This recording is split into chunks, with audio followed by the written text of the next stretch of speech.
దేవుని సన్నిధిలో మనము తలపెట్టినది మనుషులు తలపెట్టిన పని కాదు, దేవుడు తలపెట్టింది. మనం చిన్నగా ప్రారంభిస్తాం, అది ఘనంగా దేవుడు కొనసాగిస్తాడు. కనుక మనమందరము దేవుని సన్నిధిలో ఏం చేయాలంటే దాసులుగా దేవుని సన్నిధిలో నా దేవుని పని ఛాయశక్తిలో నా దేవుని సన్నిధిలో నేను ఉండాలి అని అందరంగా కలిసి చేసేది. అయితే యజమానులకు కూడా ఏం చెప్పాడు చూడండి, దాసుడైనను స్వతంత్రుడైనను మీలో ప్రతివాడును ఏ సత్కార్యము చేయును దాని ఫలము ప్రభువు వలన పొందునని. ఎవరి వలన? 25 సంవత్సరాల సెలబ్రేషన్స్కి ఫలం ఎక్కడ పొందుకోవాలంటే నా దేవుడు నాకు ఇచ్చిన సేవకులు తలపెట్టిన ఈ పనిలో ఏమంట, దాసుడైనా స్వతంత్రుడైనా మీలో ప్రతివాడును ఏ సత్కార్యము చేయును. అలా ప్రతి ఒక్కరు మన యొద్దకు వచ్చిన వారిని ఏం చేయాలండి, సత్కార్యం చేసేదానికి కూడా ముందు కావాలి కదా. ఏ సత్కార్యం చేస్తామో, ఎంతైతే ఇస్తామో, ఎంతగా అయితే నిలబడతామో, ఎంతైతే వస్తామో, ఏమండి ఎంతగా సత్కార్యం అంటే మంచి కార్యము చేస్తామో మీరు ఎరుగు. దాని వలన దాని ఫలము ఎవరి వలన పొందుతారంట? రేపు కక్క వల్ల. మా దగ్గర మిమ్మల్ని ఎలా చూసుకుంటున్నామో మీ దగ్గరికి వచ్చే వాళ్ళని కూడా ఎలా చూడాలంట, యజమానులారా మీకును వారికిని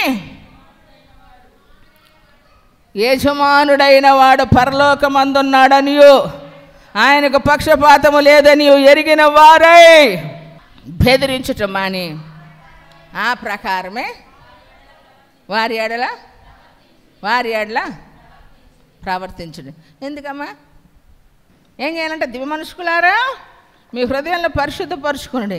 ఎందుకు వ్యాకులు పడాలంటండి, మీకు ఇల్లు ఉండొచ్చు, బంగారాలు ఉండొచ్చు.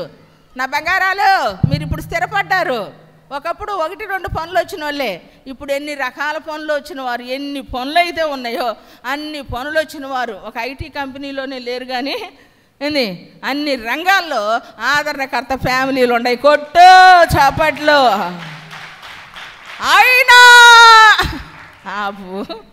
అయినా ఎందుకు ఏడవాలి ఇప్పుడు? అప్పుడు లేక ఏడ్చాం, ఇప్పుడు దర్జాగా కర్లాన్ పొరుపులు, ఇంకేం పొరుపులు బాబు, పొరుపులు వచ్చినాయి అని, ఏసీలు వచ్చినాయి అని, బిల్డింగులు వచ్చినాయి అని. బిల్డింగుల్లో ఎండమ్మో అమ్మో కాళ్ళకు మట్టి అమ్మో మట్టి అయ్యేటట్టు తిరిగాంగమ్మ. పాపులర్ చెప్పులు కూడా కొనుక్కోలేక ఇప్పుడు దేవుడు అన్నీ ఇచ్చాడు కదా. అప్పుడు పాపులర్ కొనుక్కోలేకపోయాం, ఇప్పుడు పూమా కొనుక్కుంటున్నాం. పూమా ఇప్పుడు కాస్ట్యూమ్ కదా. అలాంటి వేసుకునేటట్టు దేవుడు చేసినప్పుడు ఏంది కాస్త చెట్టుగాలు వస్తే బాగుండని ఇసిన కర్రలతో ఇసురుకునే మనకి ఇవాళ స్టాండ్ ఫ్యాన్లు ఇచ్చాడు, ఏంది కూలర్లు ఇచ్చాడు, ఏసీలు ఇచ్చాడు. ఏమండి మా ఊర్లో టీవీ పెడితే ఒక్కసాటే ఇందాక రాత్రి అంటున్నారు, ఏమండి లెక్కలు చూస్తున్నారు అనమాట. దేవునికి మహిమ కలుగునుగాక. ఏమండి ఈరోజు అన్నీ ఇచ్చాడు. ఇచ్చినటువంటి ఆయన దగ్గరికి వచ్చి ఏం చేయాలమ్మా, కృతజ్ఞత చెల్లించాలి. కొట్టు చాపట్ల గట్టిగా. అప్పుడు లేక ఏడ్చాం, ఇప్పుడు ఇచ్చినందుకు కూడా ఆడవాలా, ఇప్పుడు కృతజ్ఞతతో ఆడవాలా. ఏమండి ఏంటంటే యాకులు పొడుడి దుఃఖపొడుడి ఏడువుడి మీ నవ్వు దుఃఖమునకు మీ ఆనందము చింతకును. అమ్మయ్య ఇన్ని మెట్లు. సాలి పురుగులా ఉన్న మనల్ని, ఓసరవల్లిలా ఉన్న మనల్ని యేసయ్య ఏం చేశాడు? ఏ పురుగు చేశాడు? సీతాకోక చిలుకలా చేశాడు. కొట్టు నా దేవుడు, కొట్టురా బాబు, గట్టి కొట్టు. స్తోత్రం స్తోత్రం.